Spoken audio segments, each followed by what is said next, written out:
Bismillahirrahmanirrahim.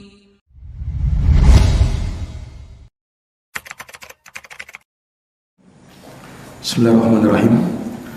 Assalamualaikum warahmatullahi wabarakatuh. Alhamdulillahirabbil alamin. Wa bihi nasta'inu ala umuri dunya waddin. Asyhadu an la ilaha illallah wahdahu la syarikalah. Ilahul awwalin wal akhirin. Wa asyhadu anna Muhammadan abduhu wa rasuluhu shadiqul amin. Sallallahu alaihi wa ala alihi wa sahbihi wa man tabi'ahum bi ihsanin ila yaumiddin wa sallama tasliman katsira. Subhanaka la ilma lana illa ma 'allamtana innaka antal alimul hakim. Allahumma 'allimna ma yanfa'una wanfa'na bima 'allamtana wa zidna ilma ya karim. Allahumma inna nas'aluka ilman nafi'an wa rizqan thayyiban wa 'amalan mutaqabbala. Amma ba'd. Ikhwani fid din, a'azani Allah wa iyyakum. Alhamdulillah, pada subuh hari yang berbahagia ini kembali kita dapat melanjutkan kembali pembahasan dari mukhtasar siratin Nabi sallallahu alaihi wasallam wa sirati ashabihil asyarah, buku ringkas terkait dengan sirah nabawiyah karya Al-Imam Abdul Ghani bin Abdul Wahid Al-Maqdisi rahimahullahu ta'ala. Di pertemuan yang terakhir kita telah membacakan muqaddimah dari beliau rahimahullah, di mana beliau menjelaskan sedikit tentang buku beliau ini, di mana buku ini adalah mukhtasar, sebuah kitab yang ringkas berisi tentang sejarah hidup Rasulullah sallallahu alaihi wasallam. Dan dari perkara yang perlu kita ketahui bahwa ilmu tentang sirah Nabi ini juga merupakan fannun mustaqil, cabang ilmu tersendiri, sama seperti ilmu fiqih, ilmu lughah, ilmu tajwid dan lain sebagainya. Itu merupakan bidang ilmu tersendiri, sehingga dia juga punya maratib atau level-level dan jenjang-jenjang ketika seorang penuntut ilmu mempelajarinya. Nah, oleh karenanya sangat disukai manakala seorang penuntut ilmu memulai mempelajari al-mukhtasarat, kitab-kitab ringkasan, sebelum dia mengkaji al-mutawwalat, kitab-kitab yang panjang lebar menjelaskan tentang suatu ilmu. Dan itu dari kebijakan seorang yang mempelajari ilmu syariat. Nah, ya seperti ilmu sirah ini juga, di sana kita dapati ada kitab-kitab yang dikarang oleh para ulama terkait dengan sirah yang panjang lebar. Di antara yang paling terkenalnya seperti sirahnya Ibnu Hisham. Itu satu jilid tebal. Nah, kalau seorang penuntut ilmu pemula apabila dia langsung mempelajari kitab tersebut, maka dia akan kebingungan dan akan timbul rasa bosan di dalam mempelajarinya. Berbeda kalau dia mulai mempelajarinya dari kitab-kitab yang ringkas, maka ini tentu akan lebih bijak. Makanya dari ucapan para ulama kita, ta'amul kibar summun lis-sighar. Ta'amul kibar summun lis-sighar. Makanan untuk orang dewasa itu bisa menjadi racun bagi anak-anak. Ya, maksudnya ya sesuaikan dengan tingkatan seseorang di dalam belajar. Sebagaimana ya seseorang kalau memberi makan kepada anak-anak, dia mulai dulu dari hal yang cocok bagi dirinya, bukan dia memberikan makanan untuk orang dewasa, sebab itu bisa menjadi racun bagi dirinya. Maka demikian halnya di dalam belajar dan menuntut ilmu. Nah, kemudian ikhwani fillah azani Allah wa iyyakum, juga perlu diingat bahwa dari kitab-kitab yang terdahulu, itu banyak memuat riwayat-riwayat yang lemah, bahkan palsu dan didustakan kepada Nabi sallallahu alaihi wasallam. Makanya kalau seseorang membaca kitab sirah begitu saja tanpa dia menyaring dan melihat bagaimana komentar para ulama terhadap riwayat-riwayat tersebut, maka sangat banyak didapati riwayat-riwayat yang lemah yang perlu dikoreksi. Ya, bahkan ada riwayat-riwayat yang maudhu'ah, yang dipalsukan atas Nabi sallallahu alaihi wasallam. Walaupun terkait dengan pembahasan sirah ini, para ulama ini lebih longgar di dalam penyebutan riwayat-riwayat hadis.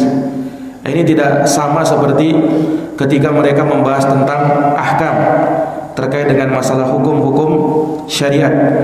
Maka mereka menyebutkan riwayat-riwayat lebih ketat dibanding ketika membahas tentang masalah sirah.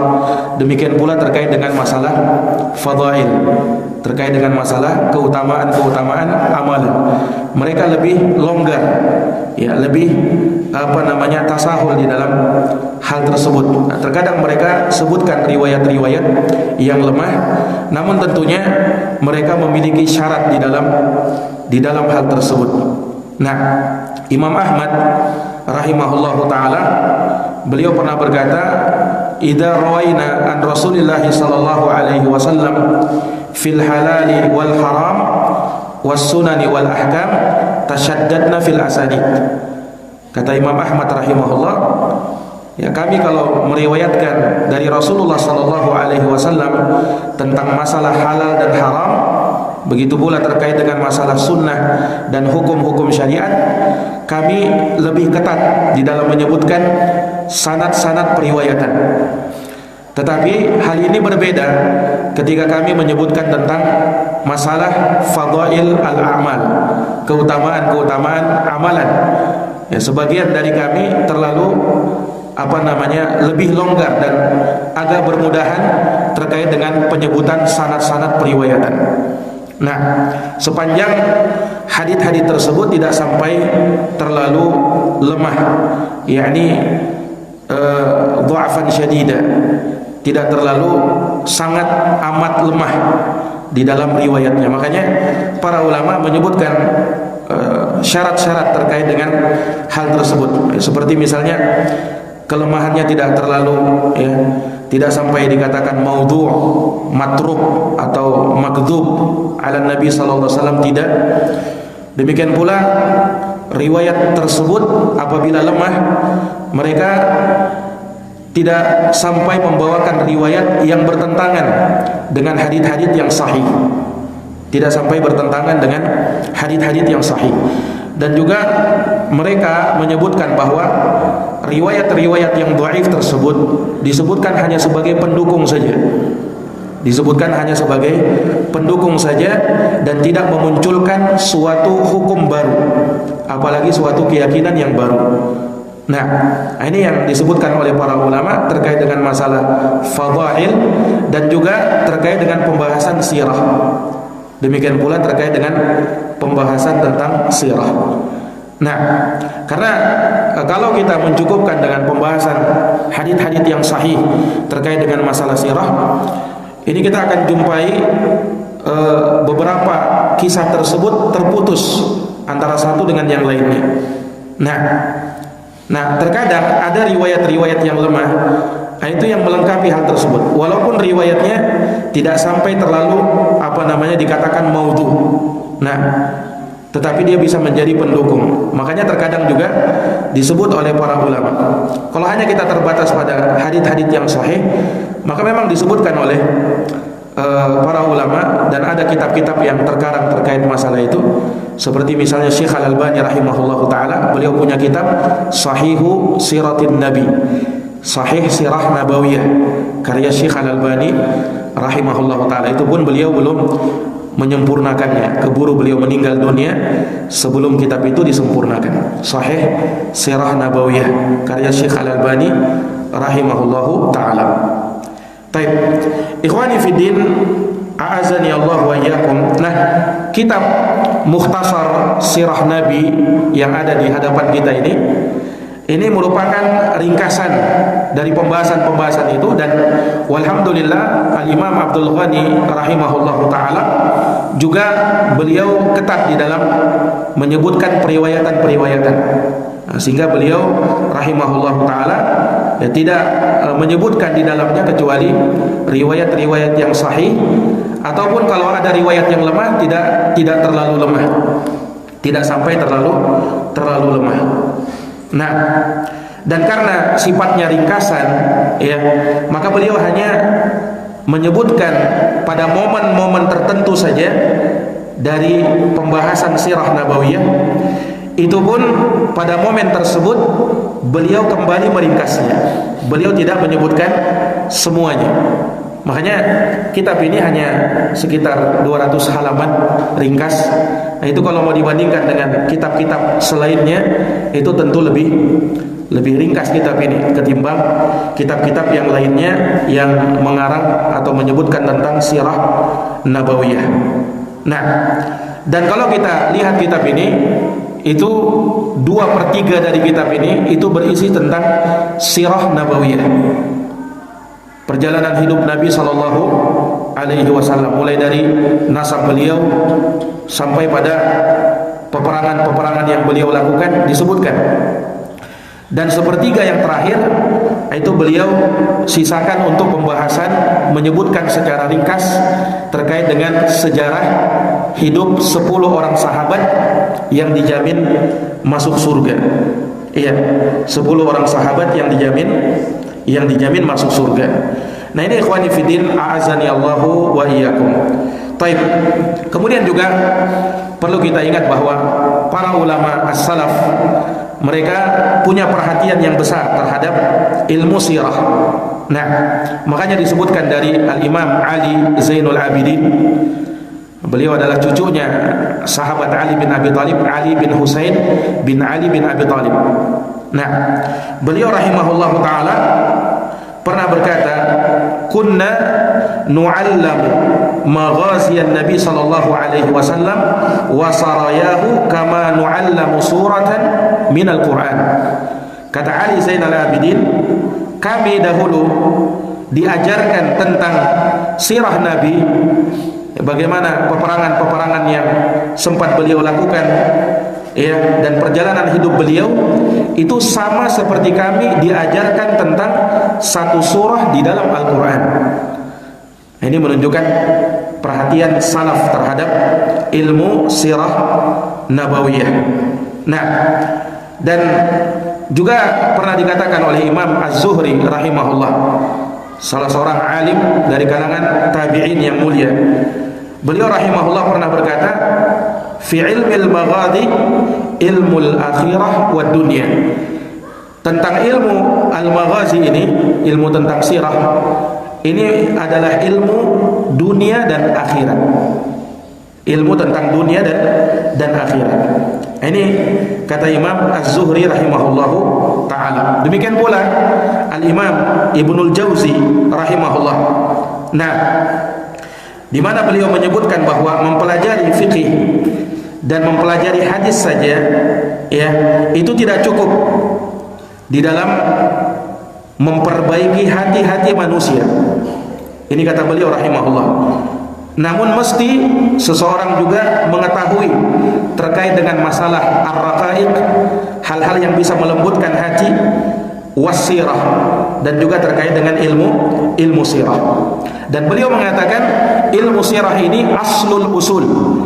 Dia merupakan pokok dari semua yang pokok, dari dasar-dasar ilmu, wa anfa'ul ulum, dan merupakan ilmu yang paling bermanfaat.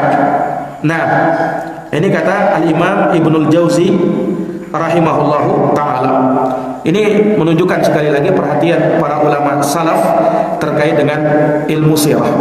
Nah, dan juga ada athar dari sahabat Ibnu Abbas radhiyallahu taala anhuma sebagaimana yang dikatakan oleh Imam Ubaidillah Ibnu Utbah rahimahullah, bahwa sahabat Ibnu Abbas pernah berkhutbah, berceramah mulai dari sore hingga malam hari, pembahasannya tentang sirah nabawiyah. Pembahasannya tentang sirah nabawiyah. Ini sekali lagi menunjukkan perhatian mereka terhadap ilmu yang mulia ini. Ikhwani fiddin, a'azani Allah wa iyyakum. Maka kita akan masuk pembahasan dari kitab ini. Mula-mula Al-Imam Abdul Ghani bin Abdul Wahid Al-Maqdisi rahimahullah, beliau menyebutkan tentang nasab yang mulia dari Rasulullah sallallahu alaihi wasallam. Ya, di sini diberikan judul Nasabu Rasulillah sallallahu alaihi wasallam wa nasabu ummihi wa dzikru maulidihi wa radaihi wa wafati walidayhi. Ya, tentang nasab Rasulullah SAW, nasab ibu beliau, dan penyebutan kelahirannya Nabi, susuannya Nabi, dan wafatnya kedua orang tua Nabi. Nah, maka di bab yang pertama ini beliau akan menjelaskan nasab dari Rasulullah sallallahu alaihi wasallam. Nasabuhu sallallahu alaihi wasallam, nasabnya beliau di halaman 35. Fanabda'u binasabi. Kita mulai dengan menyebutkan nasab beliau. Di sini kata Al-Imam Abdul Ghani rahimahullahu taala, fahuwa Abul Qasim Muhammad bin Abdullah ibni Abdul Muttalib ibni Hashim ibni Abdi Manaf ibni Qusay ibni Kilab ibni Murrah ibni Ka'ab ibni Lu'ay ibni Ghalib ibni Fihr ibni Malik ibni Nadar ibni Kinanah ibni Khuzaimah ibni Mudrikah ibni Ilyas ibni Mudar ibni Nizar ibni Ma'ad ibni Adnan ibni Udad ibni Muqawwim ibni Nahur ibni Tayrah ibni Ya'rub ibni Yasjub ibni Nabit ibni Ismail bin Ibrahim Khalilur Rahman.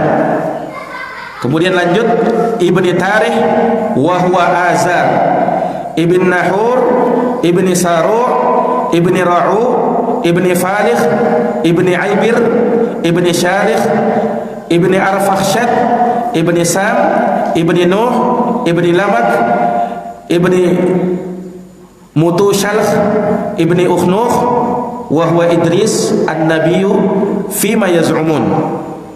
Ini sampai pada Nabi Idris, ya, yang katanya dinamakan Ukhnukh. Namanya Nabi Idris itu fima yaz'umun, menurut sangkaan mereka. Wa huwa awwali bani Adam u'tiyan nubuwah.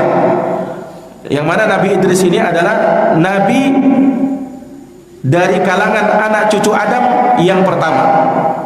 Nabi dari kalangan anak cucu Adam yang pertama. Ini setelah Nabi Adam alaihissalam, nabi yang pertama dari keturunan beliau adalah Nabi Idris. Wa khatta bil qalam, dan beliau juga yang pertama menulis dengan pena. Nah, kemudian beliau lanjutkan ibni Yard, ibni Mahlil, ibni Qinan, ibni Yanas, ibni Syith, ibni Adam alaihissalam. Ini nasabnya Nabi SAW sampai Nabi Ismail ibn Ibrahim, sampai Nabi Idris, dan sampai Nabi Adam alaihissalam. Nah, ikhwani fiddin, a'azani Allah wa iyyakum. Jadi di sini beliau memulai dengan nama kunyahnya. Siapa nama kunyah Nabi? Abul Qasim. Beliau dikenal dengan Abul Qasim. Nah, ya kunyah itu nama yang dimulai dengan abu atau ummu. Sebagian menyebutkan diawali juga dengan ibnu.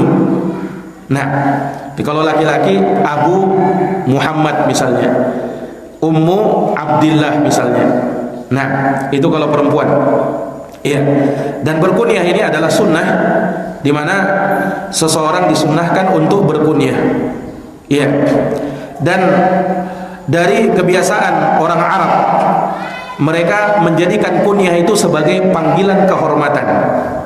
Sebagai apa? Panggilan kehormatan. Makanya disebutkan dengan kunyah. Dan Nabi SAW juga sering dipanggil dan disapa dengan Abul Qasim. Ya, karena itu sebagai bentuk pemuliaan kepada beliau sallallahu alaihi wasallam. Dan kunyah itu biasanya diambil dari nama anak yang tertua. Iya. Kalau nama anak tertuanya Abdurrahman, maka dia Abu Abdurrahman. Kalau anak tertuanya Abdullah, maka dia Abu Abdillah, dan seterusnya. Diambil dari nama tertua, kebiasaannya. Sekalipun tidak ada halangan kalau seseorang ingin mengambil nama kunyah dari nama anak yang lainnya. Itu tidak ada halangan. Nah, ikhwani fiddin azani Allah wa iyyakum, bahkan kunyah ini pun disunnahkan walaupun seseorang belum punya anak, bahkan walaupun seseorang belum menikah, dan bahkan walaupun seseorang masih anak-anak. Iya, itu diperbolehkan seseorang untuk berkunyah. Aisyah radhiyallahu anha, beliau tidak punya anak bernama Abdullah. Nah, tetapi beliau berkunyah dengan Ummu Abdillah. Dan itu diberikan sendiri oleh Nabi sallallahu alaihi wasallam. Anti ummu Abdillah, kata Nabi. Engkau adalah Ummu Abdillah. Abdullah itu diambil dari keponakan beliau. Nah, Aisyah punya keponakan dari saudari beliau Asma yang bernama Abdullah ibnu Zubair. Maka Aisyah berkunyah dengan Ummu Abdillah walaupun beliau tidak punya anak yang bernama Abdullah. Walaupun beliau tidak punya anak bernama Abdullah. Nah, ini ikhwani fiddin a'azani Allahu wa iyyakum. Jadi kunyah ini itu panggilan kehormatan. Walaupun pada sebagiannya ada penyebutan kunyah untuk penghinaan atau celaan. Seperti Abu Jahal. Abu Jahal. Nah, itu penghinaan untuk dia. Dahulunya Abu Jahal itu bernama Abul Hakam. Iya, bernama Abul Hakam. Namun ketika dia mencela Nabi SAW, memusuhi Nabi SAW, maka Nabi sendiri yang menggalir dia dengan Abu Jahal, bapaknya kebodohan. Nah, itu celaan untuk si Abu Jahal ini. Iya. Jadi secara umum memang kunyah itu untuk penghormatan kepada orang yang diberi kunyah. Nah, dan Nabi SAW itu berkunyah dengan Abul Qasim. Iya, dan Nabi sendiri yang menyebutnya dengan Abul Qasim. Dan ada hukum yang terkait dengan masalah ini disebutkan dalam sebuah hadits yang sahih diriwayatkan oleh Imam Al-Bukhari dan Imam Muslim. Kata Nabi sallallahu alaihi wasallam, "Tasammau bismi wa la takannau bi kunyati. Ana Abul Qasim." Ya, kata Nabi sallallahu alaihi wasallam, "Bernamalah kalian dengan namaku, yaitu Muhammad. Tetapi jangan berkunyah dengan kunyahku." Kunyahnya Nabi siapa? Abul Qasim. Jadi kata Nabi, jangan berkunyah dengan kunyahku. Nabi SAW melarang. Dan ini ada sabab urutnya kenapa sampai Nabi melarang berkunyah dengan Abul Qasim. Jadi pernah suatu hari Nabi SAW duduk bersama para sahabatnya. Kemudian tatkala itu ada yang memanggil, "Ya Abul Qasim." Maka Nabi pun menoleh. Nabi kira bahwa beliau yang dipanggil, ternyata bukan beliau yang dipanggil. Ada seseorang juga yang berkunyah dengan kunyah Abul Qasim. Maka semenjak itu Nabi bersabda, "Tasammau bismi wa la takannau bi kunyati." Hendaknya kalian bernama dengan namaku, tapi jangan berkunyah dengan kunyahku. Nah, wallahu alam, ya, dikarenakan dikhawatirkan tercampur antara beliau sallallahu alaihi wasallam, penyebutan beliau dengan selain beliau, sehingga Nabi melarang penyebutan atau berkunyah dengan nama Abul Qasim.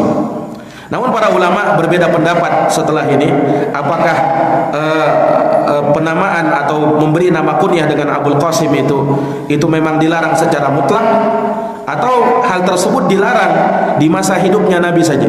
Sebagian ulama menyebutkan itu dilarang hanya di masa Nabi SAW hidup saja. Nah, dan sebagian lain seperti Imam Ibnul Qayyim rahimahullahu taala, beliau memahami hal tersebut mutlak, itu dilarang baik di masa hidup Nabi walaupun di masa setelah Nabi sallallahu alaihi wasallam. Silahkan berkunyah dengan kunyah yang lain, tetapi jangan berkunyah dengan Abul Qasim. Jangan berkunyah dengan Abul Qasim. Nah, ini ikhwani fiddin, a'azani Allahu wa iyyakum. Baik. Dan terkait dengan kunyah untuk anak-anak, ini disebutkan seperti dalam hadis Anas bin Malik radhiyallahu taala anhu, ya. Dalam hadis Anas bin Malik diceritakan bahwa beliau punya saudara,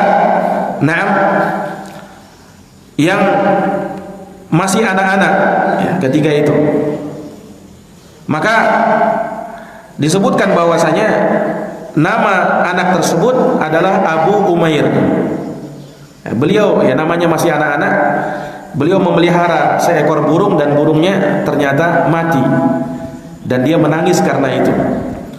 Maka ketika Nabi SAW melewati anak tersebut, maka Nabi mencandai anak tersebut. Nabi bersabda, "Ya Aba Umair, ma fa'ala Nughair." Wahai Aba Umair. Ini Nabi memanggil anak tersebut dengan kunyahnya. Kunyahnya Aba Umair. Ini menunjukkan bahwa anak-anak pun berkunyah dengan suatu kunyah dan itu diperbolehkan.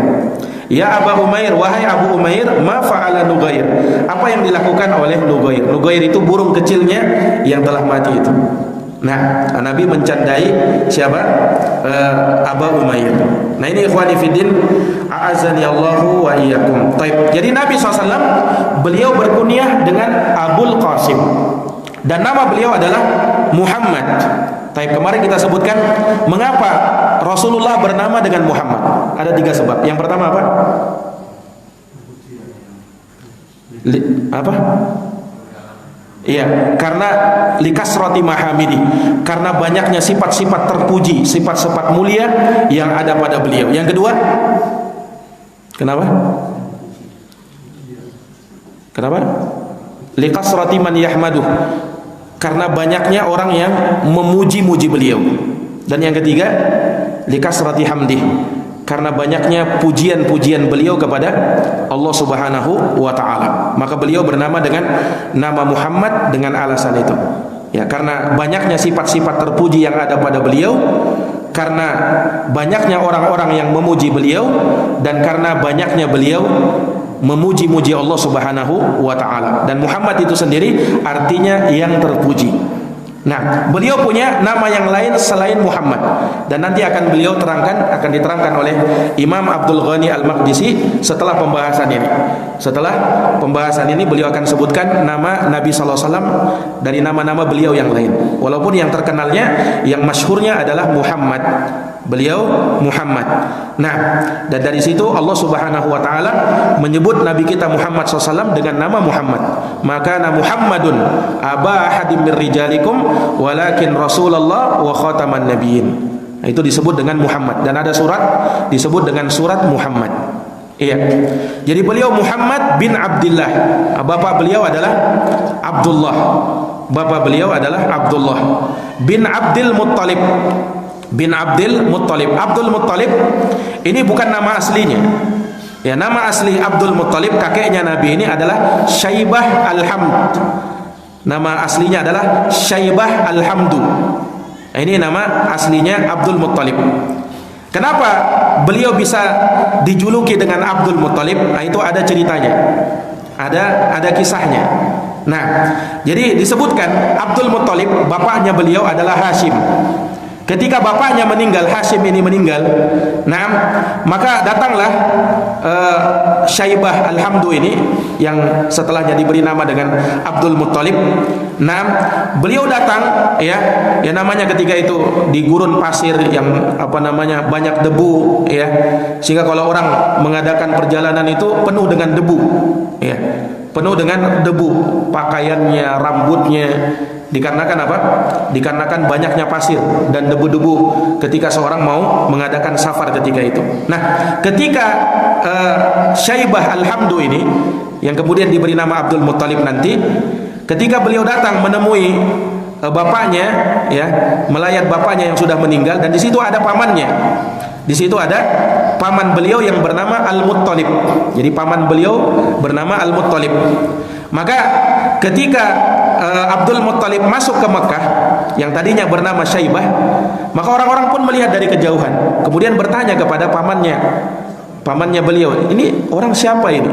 Nah, Maka Al-Muttalib ketika itu mengatakan abdi, dia adalah budakku. Nah, dia adalah budakku. Maka semenjak itu beliau dikenal dengan nama Abdul Muttalib. Ya, maksudnya budaknya si Muttalib. Budaknya si Muttalib. Adapun nama aslinya adalah Syaibah Al-Hamdu. Itu nama asli beliau. Nah, ini disebutkan oleh sebagian ahli sejarah terkait dengan nama tersebut. Taib. Ikhwani fi din, azani Allah wa iyyakum. Jadi beliau bernama Muhammad bin Abdullah bin Abdul Muttalib. Ini kakek beliau, buyutnya beliau adalah Hashim, ibni Hashim.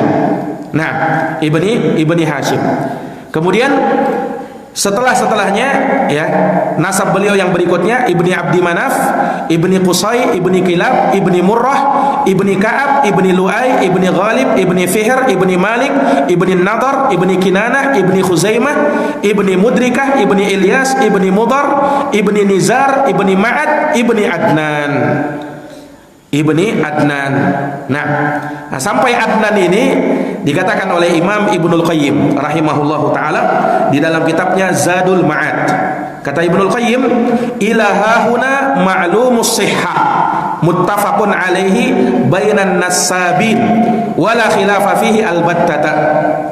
Kata beliau rahimahullah, sampai di sini maksudnya sampai Adnan, ya, sampai pada Adnan ini dimaklumi kesahihannya dan disepakati oleh para ulama di kalangan para ahli nasab yang menyebutkan tentang nasab-nasab Nabi, dan tidak ada perselisihan sedikit pun di antara mereka.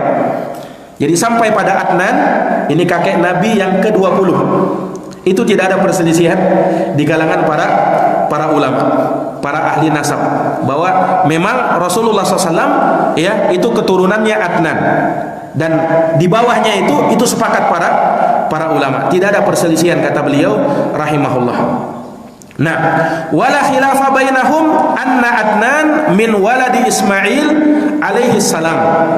Dan tidak ada perselisihan juga di kalangan para ulama bahwasanya Adnan ini dari anaknya Nabi Ismail alaihi salam. Jadi dipastikan bahwa Adnan ini termasuk putranya atau keturunannya Nabi Ismail bin Ibrahim. Nah, yang terjadi perselisihan di kalangan ulama itu mulai dari atasnya Adnan sampai Nabi Ismail.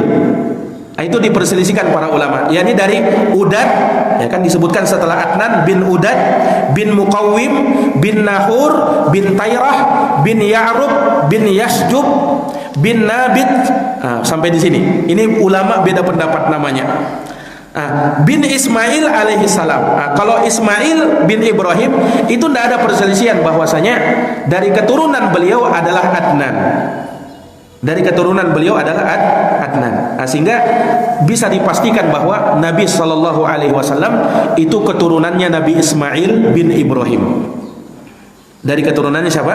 Nabi Ismail bin Ibrahim alaihi salam. Taib. Dan di sini beliau sebutkan Khalilur Rahman. Nabi Ibrahim itu adalah Khalilur Rahman.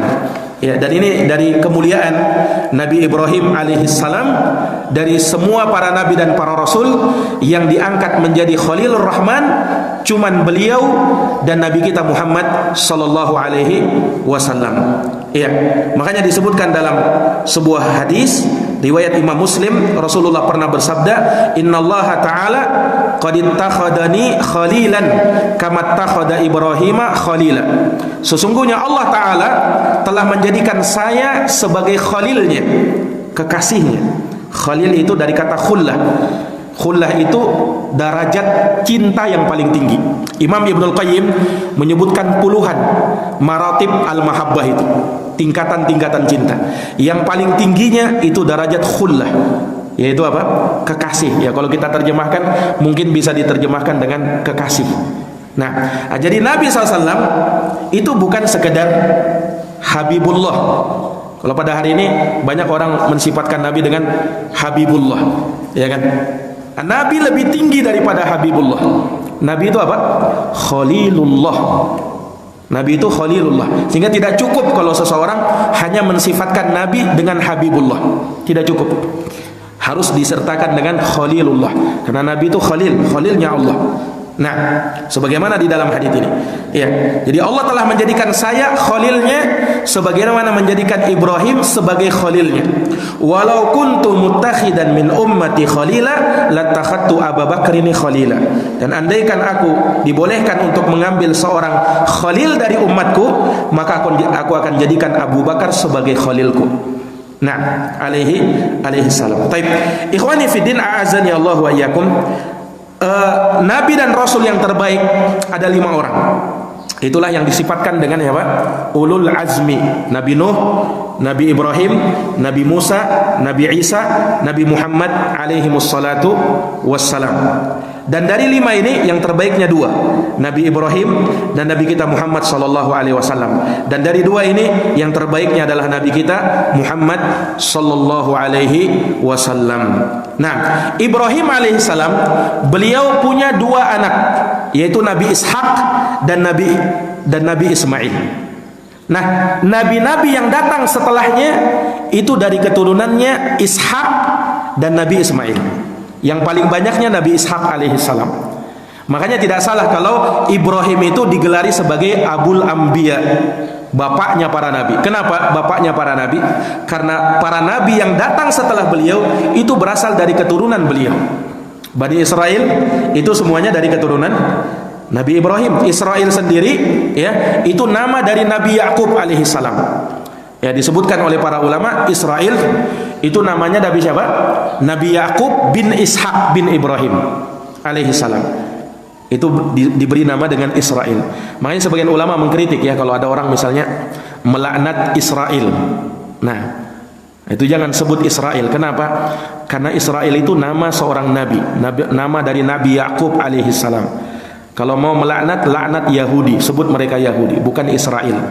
Nah, karena Israel sekali lagi dia dari nama seorang nabi yang mulia. Nah, ikhwani fiddin, a'azani Allah wa iyyakum, ya. Maka ini sampai Nabi Ibrahim alaihi salam. Kemudian dari Nabi Ibrahim sampai Nabi Idris. Ini apalagi dari sini sampai ke Nabi Idris lebih diperselisihkan lagi oleh para ulama. Terlebih nama-namanya sudah bukan lagi nama Arab. Makanya tadi nama-namanya sulit-sulit ya. Ibn Tarih, Ibn Azar, Tarih itu Azar. Namanya Nabi, namanya bapak Nabi Ibrahim, Azar. Dan ini disebut dalam Quran ya kan. Ibn Nahur, Ibn Saru', Ibn Ra'u, Ibn Falih, Ibn Aibir, Ibn Shalih, Ibn Arfakhshad. Ini kan nama-nama ini. Ibni Sam, Ibni Nuh. Ini Nuh alaihi salam, Nabi Nuh alaihi salam. Nabi Nuh dikenal juga sebagai nenek moyangnya Nabi yang kedua. Nabi Nuh alaihi salam dikenal sebagai apa? Nenek moyangnya Nabi yang kedua. Kenapa beliau disebut nenek moyangnya Nabi yang kedua? Ya karena dimaklumi kisahnya bahwa Nabi Nuh alaihi salam ketika Allah Subhanahu wa taala turunkan musibah, bencana menimpa umatnya Nabi Nuh yang tidak mau beriman. Kan disuruh Nabi Nuh untuk membuat perahu ya kan? Ya, maka Nabi Nuh alaihissalam buat perahu. Orang-orang kaumnya mentertawai Nabi Nuh alaihissalam. Ngapain buat perahu di tengah daratan? Nah, mereka tidak tahu Allah akan menurunkan apa? Musibah, banjir besar.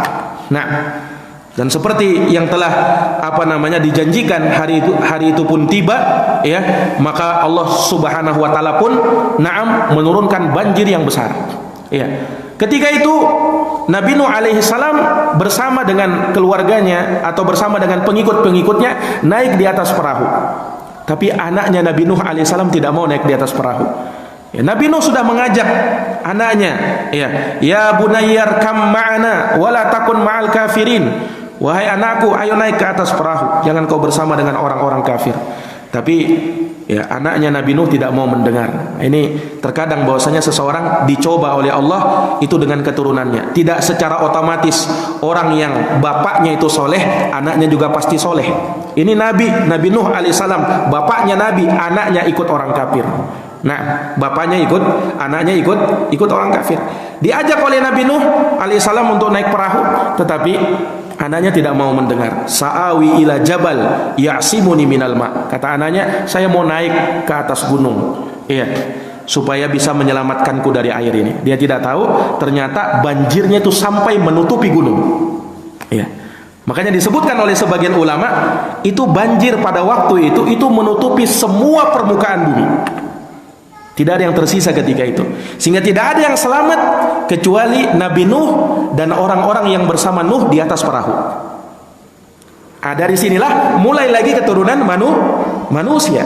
Makanya Nabi Nuh alaihi salam itu dikatakan sebagai nenek moyang manusia yang kedua setelah Nabi Adam alaihi salam. Iya, disebutkan juga bahwa dari pengikut-pengikut Nabi Nuh itu tidak menghasilkan keturunan yang bertahan kecuali Nabi Nuh sendiri alaihi salam, sampai pada hari ini dan sampai nanti pada hari kiamat. Makanya beliau dikatakan sebagai nenek moyang manusia yang kedua. Baik, Nuh alaihi salam. Kemudian Ibni Lamak, Ibni Mutu Shalakh. Ini Mutu Shalakh. Nah, ini nama ajam ya kan? Bukan nama Arab ini. Ibni Ukhnuh, cuman diarabkan, ditulis Arabkan di sini. Wa huwa Idris an-nabiyyu fima yaz'umun. Nah, ini beliau isyaratkan ya. Ada yang menyebut Nabi Idris itu sebagai dengan nama Ukhnuh. Namanya apa? Ukhnuh. Nah, menurut sangkaan mereka kata beliau rahimahullah. Nah, tapi beliau dikenal dengan Nabi Idris alaihi salam.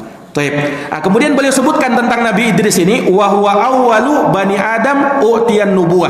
Beliau adalah anak cucu Adam yang pertama diberikan kenabian. Ya, ini menunjukkan bahwa setelah Nabi Adam berikutnya adalah Nabi Idris. Baru setelah Idris Nabi Nuh alaihissalam. Ulama beda pendapat dalam hal ini. Ada yang menyebutkan setelah Adam Nabi Nuh, dan ada yang menyebutkan setelah Adam Idris dulu baru Nuh. Khilaf di kalangan para ulama terkait dengan masalah itu. Dan di sini beliau menyebutkan Nabi Idris dulu, baru setelahnya Nabi Nuh. Nah, jadi dikatakan wa huwa Idris an-nabiyyu fi ma yaz'umun wa huwa awwalu bani Adam u'tiyan nubuwah wa khatta bil qalam. Dan beliau juga orang yang pertama menulis dengan pena. Ini juga wallahu alam tentang riwayatnya bagaimana, ya. Tapi di sini dikatakan beliau yang pertama menulis dengan pena. Kemudian Ibnu Yard, Ibni Mahlil, Ibni Kinyan, Ibni Yanash, Ibni Syith, Ibni Adam alaihissalam. Beliau Adam punya anak namanya Syith. Ya, salah satu anaknya namanya apa? Namanya Syith. Ya, kalau yang kita kenal yang masyhur apa? Qabil dan Habil dan Qabil gitu ya. Nah, itu pun dari kisah Israiliyat disebutkan seperti itu. Baik. Yang terakhir di sini kata beliau, wa hadan nasabu dzakarahu Muhammad ibnu Ishaq ibni Yasar al-Madani.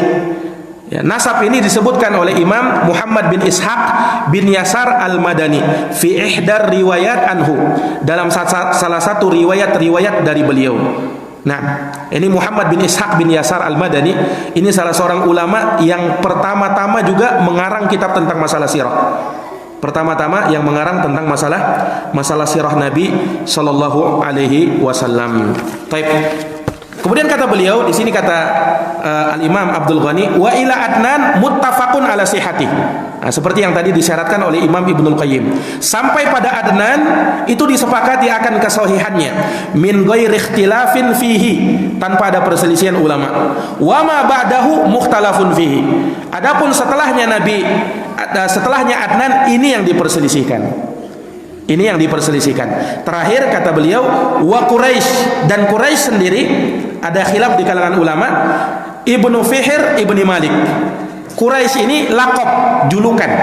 Makanya dari sana diambil qabilah, nama qabilahnya, suku Quraisy. Quraisy itu sendiri namanya adalah Ghalib bin Fihr bin Malik. Itu Ghalib namanya asalnya. Dan sebagian wakilah ada juga yang berpendapat An-Nadhr ibnu Kinanah. An-Nadhr ibnu Kinanah. Nah, dan di sini disebutkan dalam ta'liq, dan ini pula yang dikuatkan oleh Imam Ibnu Katsir, yang lebih rajih wallahu alam, bahwa Quraisy itu namanya An-Nadhr bin Kinanah. An-Nadhr ibnu Kinanah itu yang dikuatkan oleh Imam Ibnu Katsir rahimahullah dan penta'liq kitab ini. Nah, wallahu alam bissawab. Baik, ikhwani fillah azani Allah wa iyyakum, ini mungkin yang bisa kita paparkan terkait dengan masalah ini, dan insyaallah taala akan kita lanjutkan di pertemuan yang akan datang, masih tentang berbicara tentang nasab Rasulullah sallallahu alaihi wasallam. Jazakumullahu khairan atas perhatiannya. Mohon maaf atas segala kekurangannya. Hadanallahu wa iyyakum ajma'in. Subhanakallahumma wa bihamdika asyhadu an la ilaha illa anta astaghfiruka wa atubu ilaik. Wassalamualaikum warahmatullahi wabarakatuh.